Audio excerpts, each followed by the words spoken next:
Democratic Party leaders are reportedly wishing on any candidate that they can find as a better option than the field they have right now to face Trump in 2020. In fact, one DNC member telling the Washington Post, you can imagine much stronger candidates. Party leaders seem worried about the front runners, Joe Biden, Elizabeth Warren, and Bernie Sanders. So who could actually, or who is on this wish list? Perhaps Ed Stack. I mean, he's the CEO of Dick's Sporting Goods, who reportedly is testing the waters for a run. But is an unknown billionaire going to be the answer? Let's ask Trump 2020 Advisory Board member Madison Gesiotto and Democratic strategist Kevin Walling. Kevin, I got to be honest with you, man. That last debate, I was kind of, and I try to watch it objectively, and I just no one's grabbing me, right? No one is just like, that's the person, that's the one. Yeah, I hear you, Charles. I'm a big fan of Will Rogers and his quote, I'm not a member of any organized political party. I'm a Democrat. So, it's always, what we see on our side where people are hemming and hawing as Democrats, complaining about the field. But here's what I know. We are just over 100 days away from Iowa, 103 days today. Our top three contenders, Joe Biden, Elizabeth Warren, and Bernie Sanders, in polling out today from CNN and polls from Fox News, they're defeating this incumbent president by nearly double digits. You have Joe Biden beating him by 12, according to Fox News just a few weeks ago, by 10 with CNN. So the top of our field, the top three contenders are all taking on this president and defeating him nationwide. Me think if thou protest too much.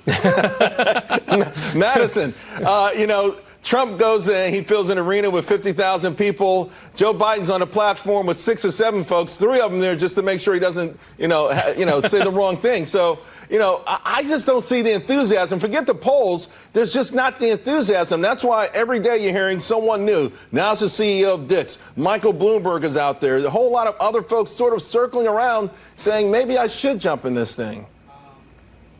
Charles, I think it says a lot that we're just about a year away from this election, and there's not one Democratic candidate that's standing out. There's not one star in the Democratic Party, and that there are so many prominent Democrats that are expressing and voicing concern about the future of the party heading into the 2020 election. And so when it comes to these Democratic candidates, of course, the front runners right now are far too left to win this general election. And so you look at that enthusiasm that you mentioned, and I really think that says all that there really needs to be said, because you have President Trump filling these arenas. You have energy on the ground. I mean, even Women for Trump, when we had our launch in King of Prussia, Pennsylvania in July, we had multitudes more people than the Democratic candidates themselves have at their rallies with themselves. And we didn't even have the president there. It was just the Women for Trump board and myself and our other co-chairs. Right. And so that, I think, says a lot right there.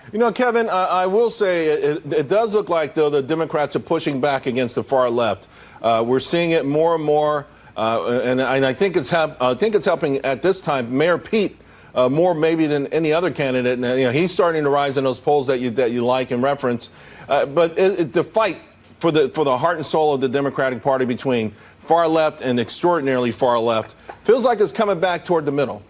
Yeah, Charles, and you and I have discussed this many times on this show. Half of Democratic primary goers consider themselves to be either moderate or conservative Democrats. And as you've seen, Joe Biden has kind of held that lane. As you rightly point out, Pete Buttigieg, the mayor of South Bend, Indiana, is on the rise. He's polling third right now in Iowa. I think that's a direct result of kind of pushing back on Senator Elizabeth Warren in the most recent debate that we saw in Columbus, Ohio. So that is playing out in terms of the divide between moderates in this party and the liberals on that debate stage and in these early states. Right. Madison, is there someone that you think the administration is concerned about, worried about? In the beginning of this process, they said it was Joe Biden who can compete with President Trump in the swing states. Is there someone new now? Well, I think Joe Biden's gone far too left to be able to compete with this president at this point. So I don't think there's really anybody that we see on that Democratic debate stage last week that's concerning to the president. Of course, when you look at a third-party candidate, there's always some concern for both parties. But I don't think anybody in the Democratic field right now is concerning. Madison, Kevin, thank you both very much. Appreciate it. Good to see you, Charles. Thanks, you Charles. too. Hey.